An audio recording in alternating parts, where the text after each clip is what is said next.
Welcome everybody. I think we are going to be into the last video for the ABS. In this video I plan to do the plumbing and then the wiring. I'm combining these two hopefully into one video because I don't think I really need to go into a huge detail of like showing like routing the lines. I'll go into kind of how to flare them and where I'm kind of doing the routing and things like that. But doing a time lapse of me putting on the brake hoses, I don't think is very useful. And then the wiring, I'll kind of go over what all the wires are and where I'm plugging them into. But since I'm doing a custom install, mine could be a little bit different than what you guys might be doing. But I will give details on where all the wiring goes, which you can also find that on online. All right, for the brake tubing, this is the copper nickel 3/16 brake line. I'm using this because it doesn't rust and it's really easy to bend and flare. It comes in a roll, so hopefully to get it out of a roll, I have this straightener that I just got. You kind of can just run it through and you get a nice straight line coming out. That's pretty sweet. For if I need to do a bend, I got this tube bender. You can just kind of put a little kink in it. For cutting a line, got this little cutter, so it just goes on, you twist it, turn it in, twist it more, so that'll give a nice clean cut on these. You might still need to clean up the end just a little bit, but this will give a much better cut, and you don't want to be using any kind of scissors, pliers, or anything on there that will just pinch it. And then doing the flares, I have this little tool, so I like this one because I can also do it on the car. It's nice and compact. I don't need to bring the line to like a mounted fixture or anything like that. I can bring this to wherever the line is. It's nice and small, and with using this type of brake line, it works really easy. So all I have to do is basically put in the line up to this plug, then you take out the plug and you screw in this die. So it has one side and then the other side. Some things to note on the ABS module and on the master cylinder, there are two different brake nut sizes. There's the smaller M10 by 1 and then there's a larger M12 by 1. So one of the ports on the master cylinder is the M10, one of them is the M12, and then same on the ABS module. One of the master cylinders is an M10, one of them is an M12. So I have the two different sizes. So I have a M10 for the 3/16 line, and then I also have an M12 for the 3/16 line. So master cylinder 1 on the ABS module, which is the M10, should go to the primary circuit from all the research that I've done. And the primary circuit is the one closest to the firewall, which on that master cylinder is an M12.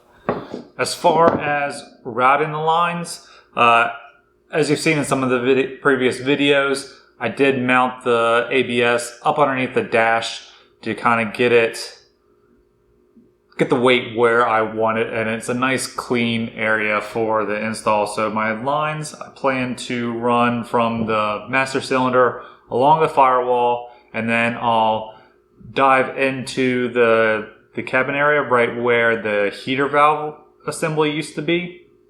So I have a little plate on there, and I'll have grommets to protect the lines from getting any kind of damage.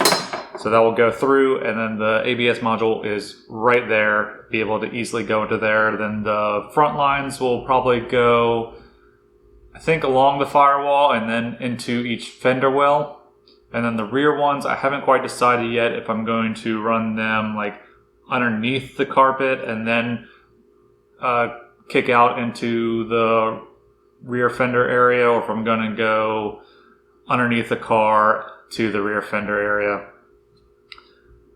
It's kind of safer in one regard, to run inside the car, there's less risk of any kind of damage that could occur from jacking, from debris on the road or track, or any other kind of punctures, nicks, or things that can happen. But then you also have the risk of having brake lines inside your car, but these aren't going to fail. They're metal. I'm kind of liking that idea better, and then I won't have to really worry about all the other things that are underneath the car. You got the drive shaft that's spinning that you got to stay away from. You have the exhaust with heat that you got to stay away from. If I just run it underneath the carpet, maybe along the door sill or something where like the other electrical runs there, if I run it down lower, and probably secured. It's not going to just be sitting in there. I'll have P-clamps probably to hold these lines nice and secure. They're not going to rattle around or move or have any kind of wearing that goes on. If anywhere that it goes through the body, it will have a grommet on there to also protect it from any wear that could occur. So that's the plan for the brake lines. I'm going to go ahead and start getting those installed onto the car. I think once they are done or mostly done onto the car, I'll bring you guys in and we can look at how it turned out. As for the wiring, I grabbed as much of the harness as I could when I removed it from the car. I went and removed it out of any terminals that I could. There's only a few places where I actually did cut the wires. That'll make it a lot easier when reinstalling it into the car, I think. As far as the required wiring, it looks like a lot, but really there's not that much going on. You got 8 wires that are for the speed sensors. You have the brake pedal input. You have the dash light, powers, grounds, and that pretty much covers all the wiring. I might have missed a few other things, but for the most part, that's all that covers for the wiring. So it's really simple, and there is wiring already on the car for some of this stuff, which is going to make it really nice. There's not too much wiring that's in the engine bay area since the car was not an ABS, but actually in the body harness, I found a lot of this wiring is already present. So me putting the ABS inside the car has actually been beneficial for me to get it installed easier, because all the wiring, like the fuse panel and from the rear speed sensors, are all in the harness already. So I can just remove those pins and reroute it to my ABS module. Really the only wiring that I really need to figure out and run at this point, I think, is the main power that's coming from the engine bay fuse panel. So this is the big fuse in there that's like a 40 amp or something like that. All the other wiring, the brake pedal, the dash switch or dash light, are all already in the harness inside the car. So it'll be really easy to tap into to get those wired into this. So I'll post up this schematic from the book.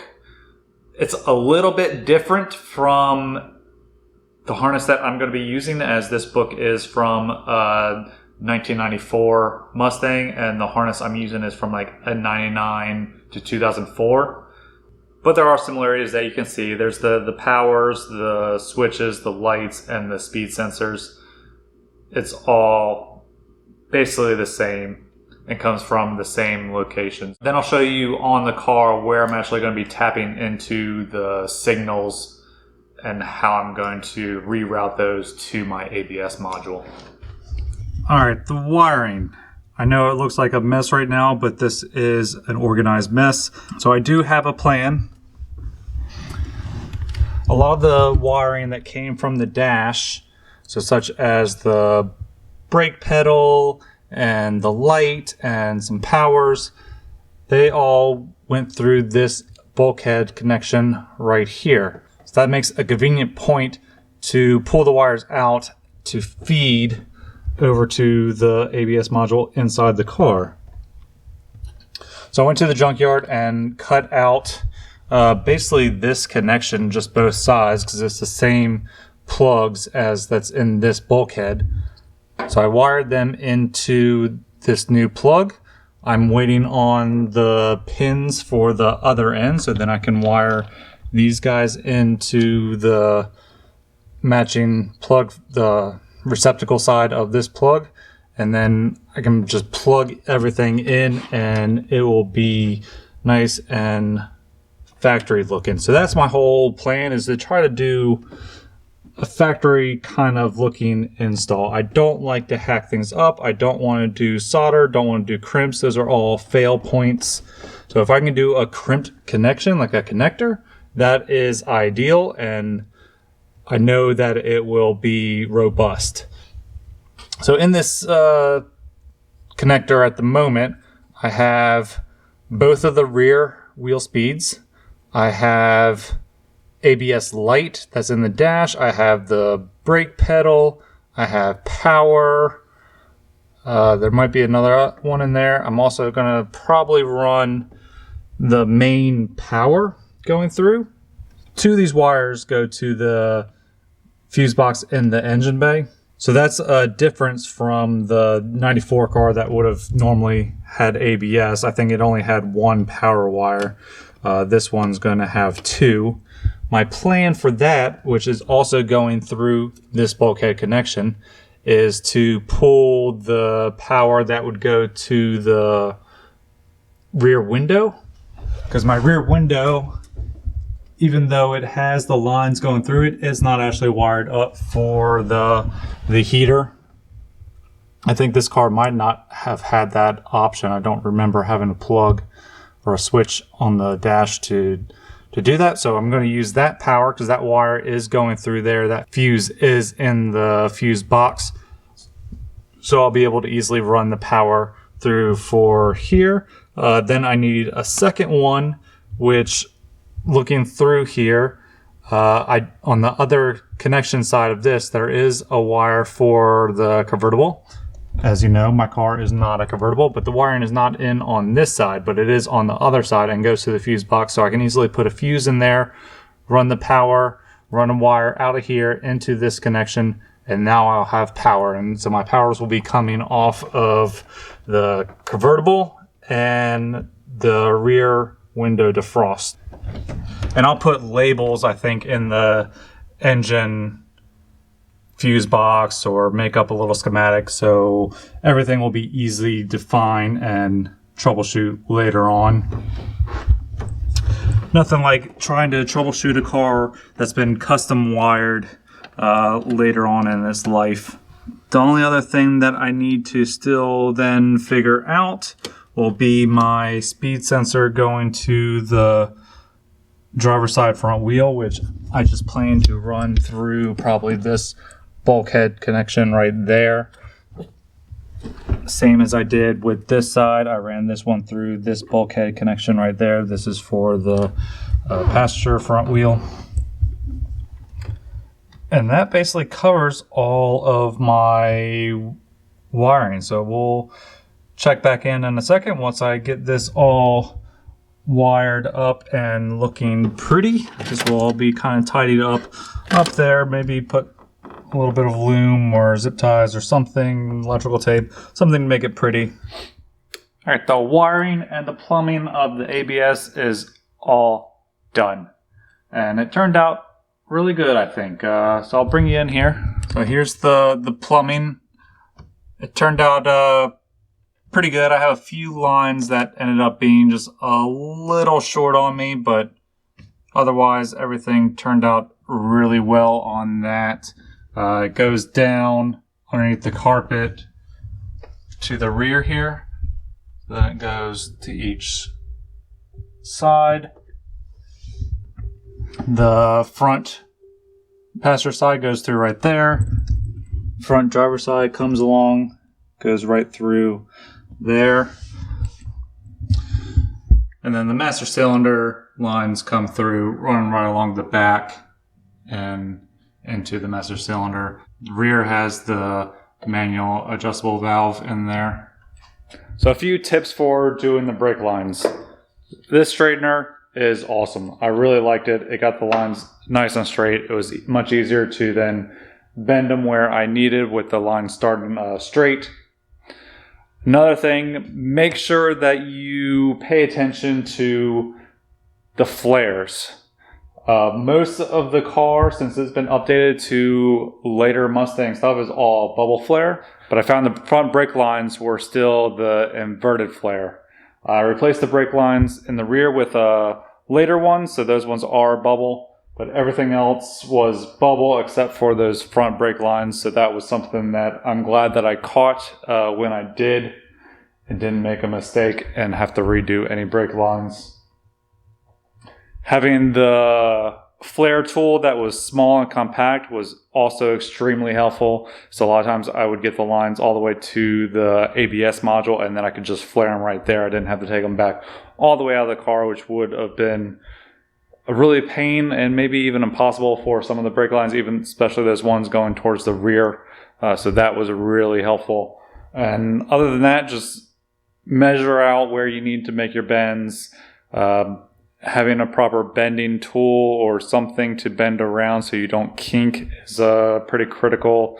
So these lines did bend pretty easily and didn't kink. So I do really like these nickel copper or copper nickel lines.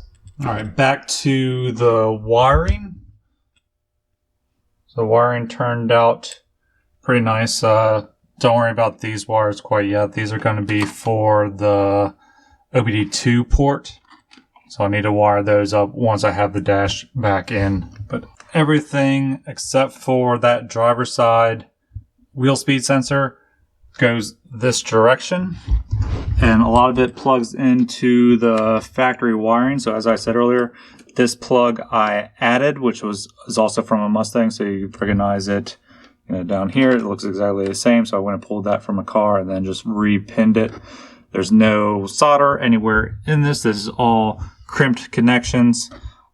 So this is an 8-pin and I filled all 8 pins. So I got 3 power wires, a ground, the dash light, the brake pedal switch, and all the wheel speeds.